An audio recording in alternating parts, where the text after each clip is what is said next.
Banyak loh ada video.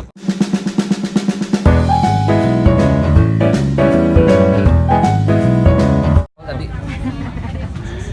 Kebetulan saya sama Bang Kibil tuh satu organisasi ya di PMMI, Persaudaraan Mubalik Kembali ke Indonesia. Bang Kibil kan sekarang sudah mulai terjun ke dakwah ya. Ini pengen berdakwah, membangun pribadi, mencari hidayah, mudah-mudahan lancar semuanya. Artinya kembali ke titik awal sebenarnya. Jadi Bang Kibil itu sekarang sudah mulai ingin berdakwah lah, nggak pengen popularitas lagi gitu istilah kata bahasa salah seperti itu. Mudah-mudahan kita doain dapat hidayah yang luar biasa, menerima segala macam aturan, kemudian sabar dalam menghadapi segala ujian, insya Allah bisa. Nah kalau titipannya, no comment sih katanya. Cuman bolehlah sedikit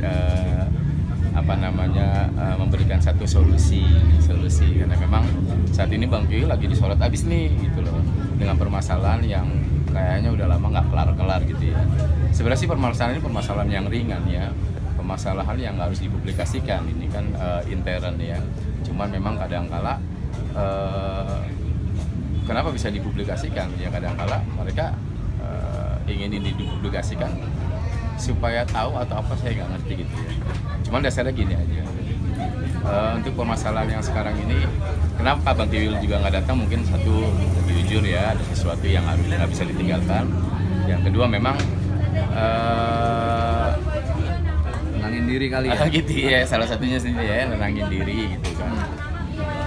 Nah yang mau ditanyain apa nih dari seputar titipan Bang Kibil apa nih? Mungkin Bang Kibil kan tahu nih, dengar kabar gitu kan. Sebagai sahabat lah melihatnya. Kayak gitu. Terus Bang Kibil mungkin titip apa? Mungkin sempat belum 3 bulan atau belum 1 bulan gitu Bang. Apa nih 3 bulan 1 bulan? Enggak, Apa ini? Saidah. Ini dalam nih. Kayak gitu Bang. Mungkin ada sempat cerita juga atau titipan-titipan seperti itu mungkin. Intinya untuk permasalahan yang sekarang ya dialami oleh Bang Kibil, bukannya Bang Kibil nggak nerima, saya yakin Bang Kibil juga nerima. Bang Kibil sudah belajar, sudah menjadi seorang pendakwah, ngerti harus bersifat sabar gitu ya. Cuman memang mesti diselesaikan secara rasional gitu. Permasalahan menikah ini sekarang lagi heboh ya gitu ya, karena menikah gitu ya. Artinya kalau secara sahabat gitu kan. Bukan berarti Bang Kibil mesti mengalah, udahlah biarin aja gitu. Cuman kan ketika hidup bersama dipersatukan oleh Allah, minimal berpisah juga karena Allah kan begitu ya. Artinya bertemu dengan baik, berpisah dengan baik, tidak ada publikasi yang membuat nama mereka masing-masing anjlok jatuh kan begitu.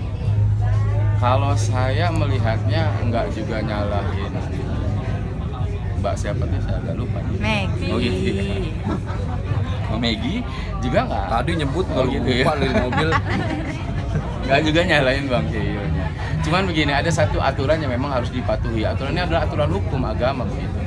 Jadi ketika seseorang menikah gitu, tapi masih berstatus istri orang, ini jujur secara agama haram, dosa hukumnya. Selama ini mungkin kita akui, saya sendiri ini dalam nih Bang nih. Makanya gue minggir. Ini dalam nih Bang. Gitu ya. Artinya kan nggak ada statement ketika di media atau di publikasi Bang Kibil menceraikan gitu ya. Saya belum dengar bahasa itu. Kalaupun bahasa dari yang lainnya ada loh, saya diceraikan lewat ini lewat itu. Itu kan bahasa gitu loh. Artinya nggak ada pembuktian segala macam. Jadi kalau memang disadari, seharusnya mesti disadari bahwa permasalahan ini permasalahan yang nyangkutnya kepada hukum agama. Jadi pada hukum agama. Jadi ketika dilakukan sesuatu yang harus melanggar agama, ya mesti terima konsekuensi, dosa besar gitu. Oke lah, misalnya sudah pisah secara nyata, tapi sudah sampai belum masa idahnya gitu loh. Kan ada aturan lagi masa idah. Itu tuh yang rame tuh. Itu harus dipikirkan, harus lebih nanya lagi kepada orang yang lebih tahu. Kenapa sih menciptakan kebahagiaan sesaat, tapi pada dasarnya harus tidak mendapatkan sebuah keberkahan. Baik-baik aja, sebenarnya seharusnya baik-baik aja, kemudian selesaikan secara baik-baik, baru istilah kata menjalani hak masing-masing dipersilahkan. Daripada seperti ini kan kepentok, ini kepentok, dalam bidang syariat juga kepentok, akhirnya kan bingung semuanya gitu. Kalau saya mensikapinya, ya sudahlah, jadikan aja ini sebuah pelajaran kehidupan. Artinya Artinya kita ini cuma dititipin doang kok, ketenaran nitip, jabatan nitip, harta nitip, nggak bakal dibawa. Apa sih yang dicari di dunia ini yang sifatnya sementara? Kita baru dengarkan gempa ya bang ya, 23 rumah habis yang dibangun. Banjir bandang. Oh banjir bandang, sorry. Ingat yang di Palu ya. Kan kita lihat tadi, rumah yang dibangun puluhan tahun cuman sekelebat mata aja habis diseret dengan banjir bandang. Akhirnya harus ngebangun lagi dari nol. Artinya sifatnya nggak ada yang abadi, semuanya sementara. Bahagia itu bukan dari banyaknya harta, bahagia bukan dari popularitas, bahagia bukan dari jabatan yang tinggi. Bahagia manakala kita mau mensyukuri apa yang kita dapat hari ini, saling menghargai, menghormati. Ini adalah sebuah keindahan di dunia sebenarnya. Ya, kalau menurut saya kembali lagi lah, sering-sering banyak bertanya, sebab hidup itu cuma sekali. Sementara pertanggungjawabannya nanti berkali-kali. Saya nggak menyalahkan, juga nggak menyudutkan kedua belah pihak, tapi memberi saran aja.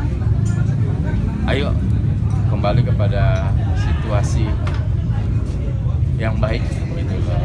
Misalnya kalau misalnya mau, ya maaf lah, mau menikah lagi dan lain sebagainya, ikutin aturan, ikutin hukumnya, ikutin tata caranya, supaya nanti pernikahan yang kedua gitu. Kalau memang benar, saya juga nggak tahu nih, mohon maaf. Kalau memang Serius nggak tahu? Serius nggak tahu bang. Gitu. Kalau memang benar jadi pernikahan kedua, ini pernikahan yang tanpa ada masalah. Sekarang buat apa membangun rumah tangga tapi di dalamnya terjadi sebuah masalah, kan nggak enak. Emang ada masalah berarti? Nggak tahu saya, nggak tahu. Ini mah kan banyak netizen yang ngomong.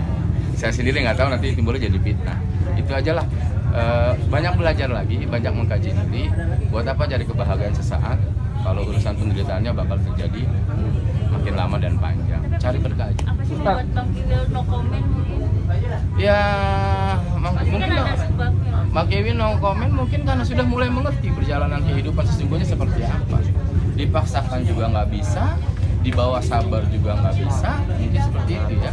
Ditahan juga bakal meledak, kemudian nggak ditahan pun bingung, sementara tetap dicari netizen, dicari media. Akhirnya Bang Kevin lebih memilih no comment lah, biar mereka lebih mengerti sendiri. Artinya bukan mengerti siapa yang salah atau siapa yang benar, lebih mengerti sendiri seperti apa sih posisi sebenarnya. Gitu.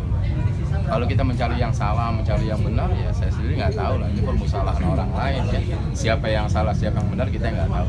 Karena kita nggak masuk ke dalam ranah itu. Cuman istilah kata kita sering ngobrol, sering curhat.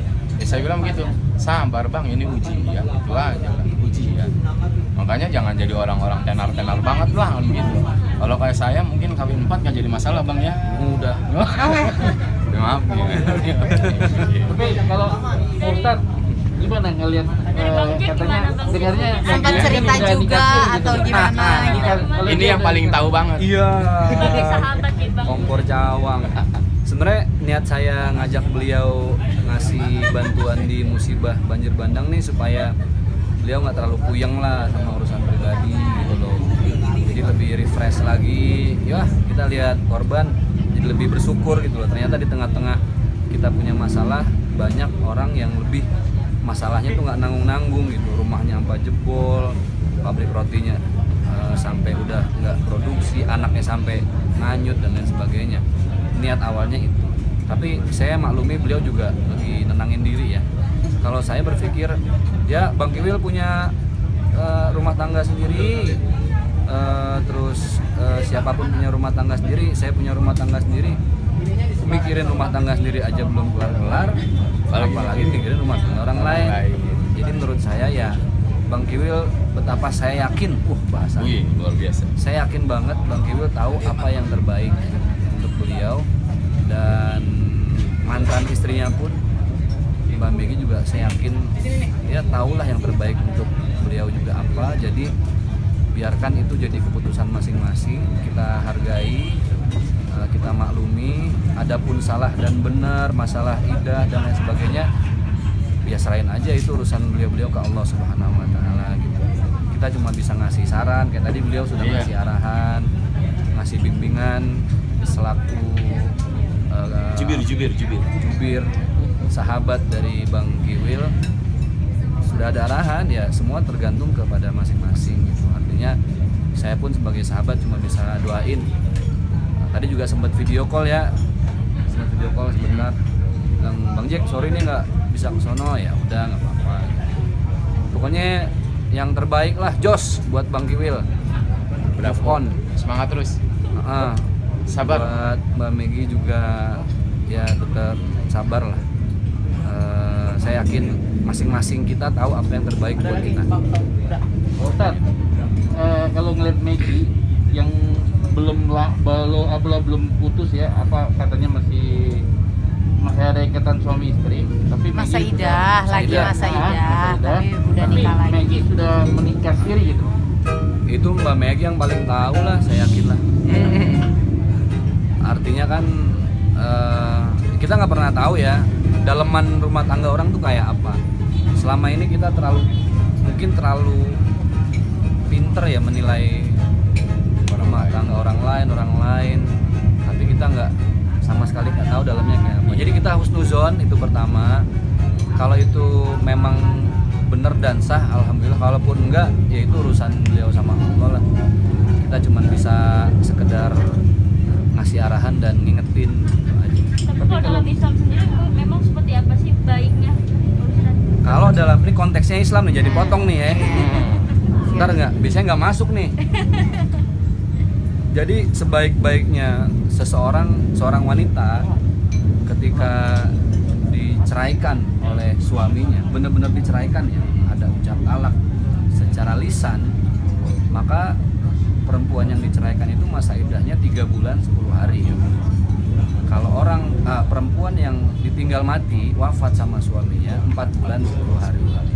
Kenapa beda sebulan? Karena buat yang ditinggal wafat sama suaminya ada masa berkabung 1 bulan, itulah Islam. Dan ternyata hebat, Al-Quran mengatakan 3 masa bersih, 3 kali head seorang perempuan, baru di situ terjadi rahim yang netral. Kenapa harus 3 bulan 10 hari? Supaya ketika dia menikah lagi udah jelas-jelas memang tidak ada tidak ada janin dari mantan suami sebelumnya. Atau orang yang meninggal sama, apalagi yang meninggal 4 bulan 10 hari. Jadi di masa minimal 3 bulan 10 hari itulah seorang perempuan rahimnya kembali bersih dari bukan janin, kalau sesuatu yang aset sih Dari sisa benih itu. Saya nyari bahasa yang tadi, subhanallah, Bahasa yang halus. Jadi memang sudah bersih dari benih-benih suami sebelumnya gitu loh. Itulah Islam. Ini menurut Islam ya. Jadi kajian dasarnya ke situ. Tapi kan kita nggak pernah tahu kalau urusan rumah tangga orang.